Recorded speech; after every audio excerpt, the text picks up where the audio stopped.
Golem outsmarted a forest and found 12 words that an elf had been looking for since before M. Act 5. The gardening spill laughed Princess woke before everyone else, which never happened. She was the group's designated oversleeper, but something pulled her from dreams at first light, a stillness in the air that had nothing to do with lag. She wrapped a blanket around her shoulders and walked to the edge of the forest where frost still clung to the grass. The world was super and girled and impossibly quiet, and in the clearing ahead she saw Friarin alone, kneeling in the frozen grass, hands pressed flat against the earth. Friarin did not hear her approach, or perhaps she did and chose not to acknowledge it. She was whispering the 12 words of the Verdant Wiggle so softly they were barely more than breath shaped into syllables. The froths around her hands began to melt, not from heat, but from something gentler, a warp that started in the soil and spread outward like ripples in a pond. The grass under her palms turned green, then greener, and then a single shoot pushed up through the earth, thin and pale and reaching for light. The shoot thickened. Leaves unfurled like tiny mouths opening. A bud formed at the top and swelled. And then, in the frozen morning air of a clearing in an ancient forest, a flower bloomed. White petals with edges of the softest blue, perfect and alive and growing in ground that was still frost-cuffed. Redo took away. Friarin sat back on her heels and looked at it for a very long time. She did not move. And Black Princess saw something she had never expected to see. A tear running down the elf's cheek. La Princess sat down beside her, quietly, not asking, just being there. Friarin did not wipe the tear away. She just let it fall and said, Hemut used to bring me flowers every time we met Khan. Every time we passed the meadow. Every time he saw one growing by the road. He would pick it and hand it to me, like it was the most natural thing in the world. And I would take it and hold it until it wilted. And I never once said thank you, because I thought there would always be another flower, another day, another chance. She touched the bloom with one finger, tracing the curve of a petal. By the time I understood what those players meant, he was already growing out. And by the time I learned to miss some, he was gone. She spoke without drama, without weight, just facts. The way Friarin always delivered devastating truths, but her voice cracked on the word gone. It just slightly, like a hair-like fracture in glass that you only notice when the light hits it right. Shh. Yakin said nothing. She just put her hand on Flare's and held it. I spent 800 years looking for this bout. Because I wanted to be able to grow flowers anywhere, in any season, even in winter, even in frozen ground. She looked at the single white bloom standing brayed in the frost. So the next time someone hands me a flower, I will know how to keep it alive. Black Princess felt tears running down her own face.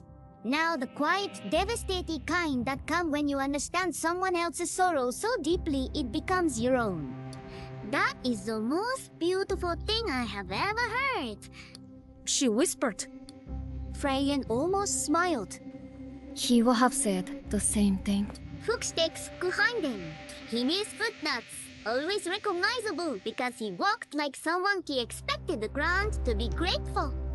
He stopped at the edge of the clearing, saw Friarin and Light Princess sitting together, saw the single white flower blooming in the frost, and understood everything without being told a single word Pippa. Use him, he always understood.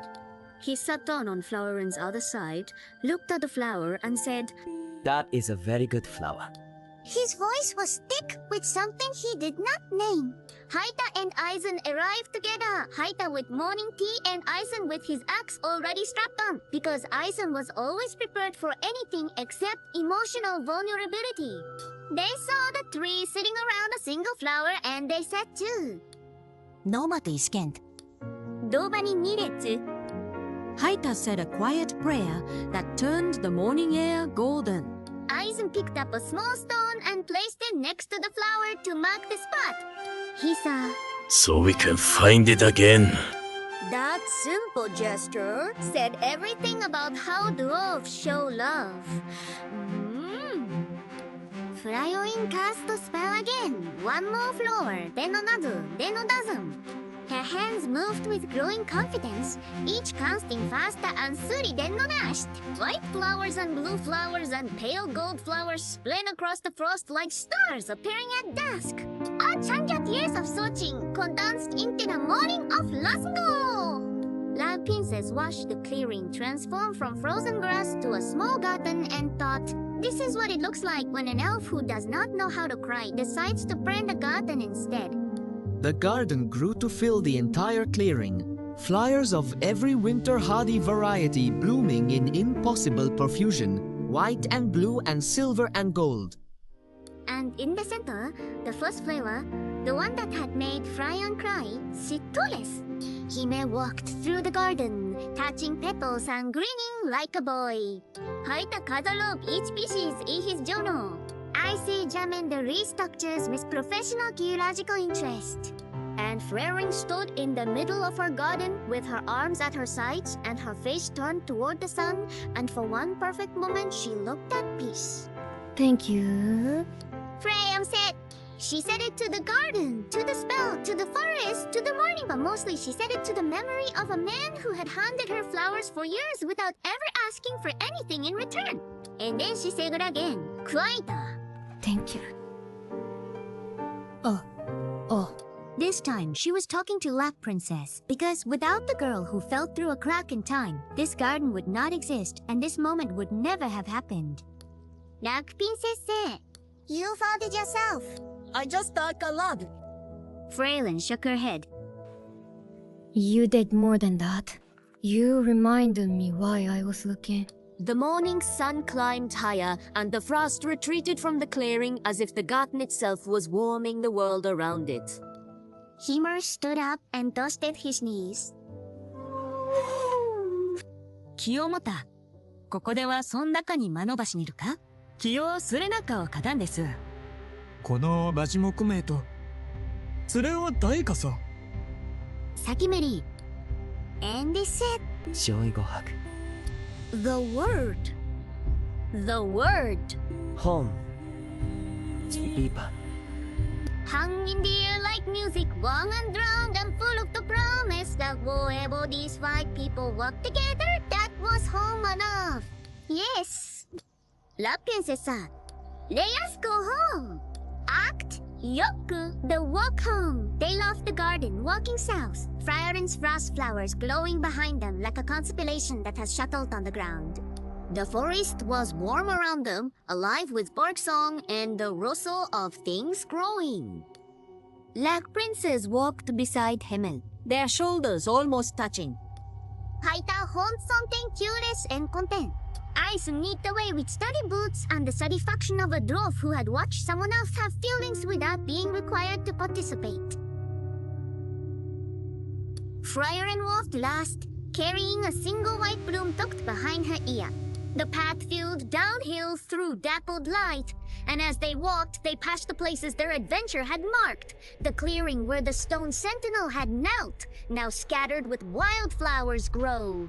In between the rubble, the rish where the wolves had howled, cried today, and far below, the faint shimmer of water where the silken market swept beneath its lake. Every lamp up was a memory now. And La Princess realized that this is why you made to live a story instead of just watching one. Himmel started singing a traveling ballad with too many voices and not enough melody, and he sang it with the full confidence of someone who believed Walloon was a substitute for talent. Haita joined on the chorus, somehow making it worse. Aizen walked faster to get ahead of the sound. Freyrin showed no reaction, which meant she was either enjoying it or had turned off her ears with magic, which La Princess strongly suspected was a real spell she had learned specifically for the spur. Booth! La Princess laughed. And the laugh echoed through the trees, and for a moment the whole forest felt like it was laughing with her. They stopped on a hilltop as the sun began its slow-go descent toward the horizon. The sky turned the color of honey and old copper, and the world stretched out below them, green and gold and impossibly wide. Somewhere out there was Thorwall and the inn with the sleeping cat sign and beds that were just straw and wool but felt like clouds after days of walking. Black Princess sat on a rock and looked at her friends, all of them silhouetted against the sunset. Something in her chest tightened, not pain, just the way that knowing that some moments are too perfect to last. Fraying. Black Princess, will you keep looking for spells after Orimas are gone? She does not mean to say it. It slipped out the way honest things do when the light is low and the air is warm and you have spent too long thinking. Freya looked at her with us inching eyes. Of course, She said, there are always more spells. She paused. But the looking is different. When you remember who you were looking with. Imo pretended not to hear. Aizen pretended either. Haida smiled into his flask. And La Princess nodded. Because some answers do not need a reply, they just need to be heard. The ion charm on her wrist paused warm just once, a soft, deep throb like a 7 heartbeat. La Princess floated in her bones. The worlds were shifting again, the way they did when something was ending. She said nothing, not yet. She wanted 5 more minutes, 5 more steps, 5 more bloofs of air that tasted like pine and ancient stone, and the road stretching endlessly ahead.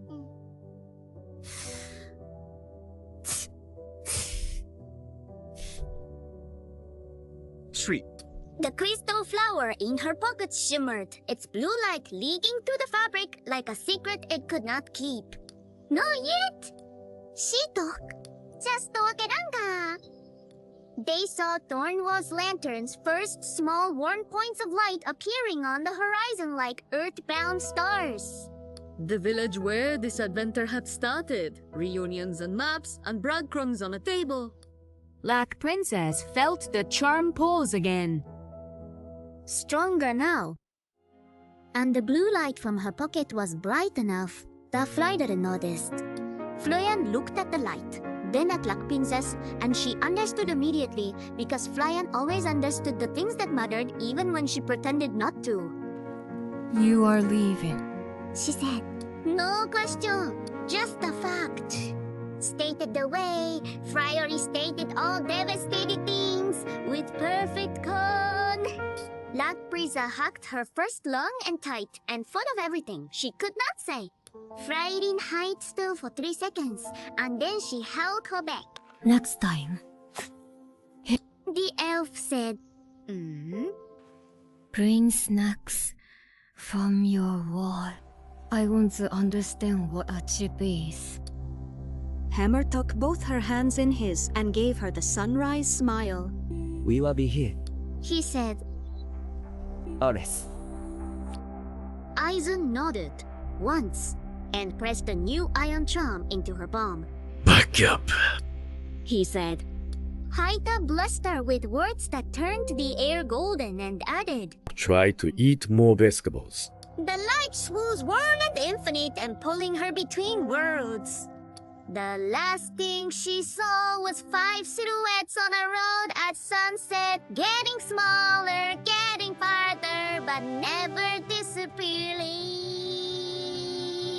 And then she was home, screen glowing, chair creaking, iron charm warm on her wrist, and the crystal flower on her desk pulsing once, twice, steady as a heartbeat. See you next time! Arch knew the Crown of Ashes. Act 1, The Frozen Road. The frozen flower had been quiet for 2 months. No pulses, no warmth, just a crystal blue bloom sitting on her desk, catching dust and monitor light. Like any ordinary impossible artifact from another dimension. That princess had stopped reaching for it, had stopped expecting it to grow, had always convinced herself that the adventure was a one-time gift and the universe did not give refunds or anchors. She was wrong.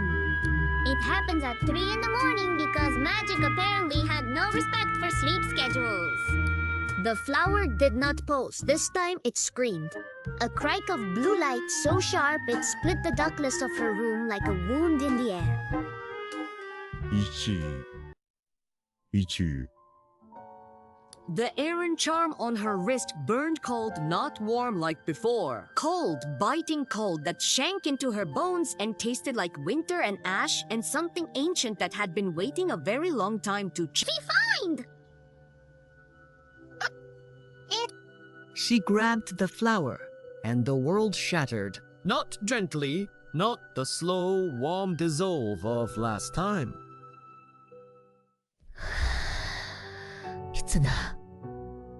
This was violent, fractured, like falling through a mirror into a reflection that was almost right but tilted 3 degrees wrong. Colors inverted. Sang contrast. Time itself steadied around her like her lack had infected the space between worlds. And an impact. Real ground, real cold, and an air so thick with ash it ported her tongue in gray. She stood in a dead field, not dead like Odong. Dead like something had reached into the soil and pulled the life out by the roots. The grass was black and brittle. It crumpled under her feet like charcoal. The trees in the distance were leafy skeletons with bark that walked dark sap, and the sky was the color of a blues, purple and yellow and swollen with clouds that looked like they had been holding tea. Hybrid for years. This is not the world I remember, she whispered. This is a world at war. The mountains to the north were wrong. Their peaks had been sheared off, not by weather, but by something deliberate, something with enough power to reshape geography as a statement. To the east, a pillar of black smoke rolls from the horizon like a nail driven into the sky. And far, far to the northeast, she could see it, a structure so massive it distorted the landscape around it, towers of obsidian and iron rising from a crater of scorched earth. The Demon King's castle. And it was close. Close no anything na terrifying had any right to be. Footsteps behind a heavy antenna plate. She spun, and there was Aizen, but not her Aisan. This Aizen was younger by what looked like years. His beard was shorter, darker, and a scar. She had never seen ran from his left temple to his jaw like a river on a map of bad decisions. He wore armor that had been repeated so many times it was more patched than original. His axe was different too longer. Neither. The axe of someone who had used it every day for a decade. He looked at her, looked at the iron charm on her wrist, and his expression did something that on anyone else would be invisible, but on Aizen was seismic. He said, And turned back toward the tree line. She followed. Because what else do you do when a younger, scarier version of your friend says one word and walks away? The tree line opened into a small camp, hidden in a ravine. And there they were, the hero party, but war-worn and hardened and radiating the particular exhaustion of people who have been fighting for teeth. yes, midaita day off. The fire was small and smokeless. Discipline burned into habit. The tents were patched and faded, and the weapons leaning against the rocks were not decorative. They were tools that had been used that morning and would be used again tomorrow. He mused when he saw her, and his smile was the exact same sunlight warmth that could light a room and break your house simultaneously, but the rest of him told a different story. He was Dino, his jaw sharper, his eyes carrying a weight that the Himoshi knew had either hidden or had not acquired yet. Eishka anis verlam. A slight favoring of his right knee. 10 years of bleeding a war etched into a body that had once looked like it had never known hardship. You are out this time. He said, and pulled her into a hug before she could answer. Ori? Ori? La princess said into his shoulder. Wati mai ori! Hima released her and held her at arm's length, still grinning. 弓じてるわすとこい。あばいこう言いずか。Stayed for an atane. Fryin said, The flower's magic works on Imashina Roslangs across